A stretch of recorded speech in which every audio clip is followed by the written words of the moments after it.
저희 헬로티비 부산뉴스에서는 소멸 위기 원도심의 실태를 보도하고 있는데요.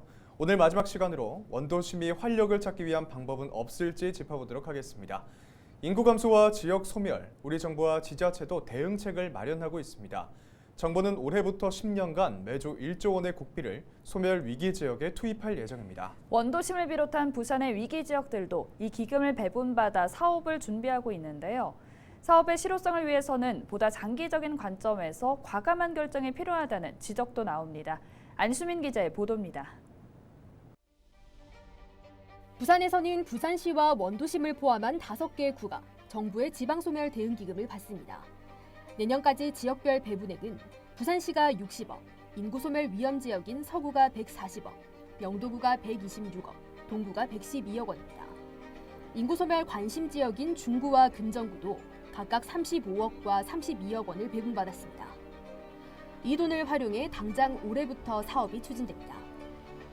2022년도에는 87억 원의 예산으로 문화로 피센터를 조성을 할 예정인데 세대와 계층을 아우르는 문화적인 활동을 통해서 인구 유출을 막고 중구 국제센터 조성하고 광복로 분수광장 조성 등 4개 투자 사업을 2개년도에 걸쳐가 추진할 계획입니다.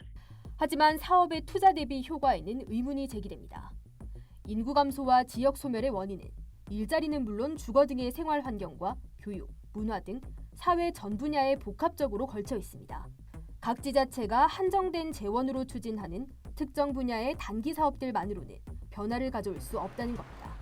결국 은발에 오줌 누는 수준 정도의 그런 재정 투입을 통해서 뭘 해결할 수 있겠는가, 이 부분에 대한 명확한 문제 제기가 돼야 되는 거고, 또 그렇게 해서 그런 게 n분의 1로 그렇게 나누어져서 오게 되면 결국은 저는 지자체 수준에서는 사실 그 작은 돈을 갖고 제대로 효율적으로 집행할 게 없을 거다. 저는 지자체 간 좀 공동보조 뭐 이런 것들을 통하고. 전문가들은 사업이 실질적인 성과를 내려면 인접한 지역 간의 유사한 사업은 하나로 묶는 등 규모의 경제를 실현해야 한다고 조언합니다. 이를 위해서는 지역 간 협력, 더 나아가서는 행정 통합이 선행돼야 한다는 지적입니다. 기본적으로 원도심은 행정의 효율 그리고 규모의 경제 뭐 이런 것들을 달성하기 위해서 저는 무엇보다도 행정 통합 같은 그런 적극적인 어떤 통합의 노력이 저는 먼저 필요하고. 하지만 통합이 현실화되기는 쉽지 않습니다. 지난 2017년 부산시가 중구와 동구, 영도구, 서구 등 원도심 4개구 통합을 추진했지만 지역 주민들의 반발과 행정적인 절차 지연으로 무산됐습니다. 당시 부산시와 각 지역 구청장들은 통합의 필요성에는 공감을 한다며 추가적인 논의를 거쳐 2022년 7월 통합을 하자고 합의했습니다.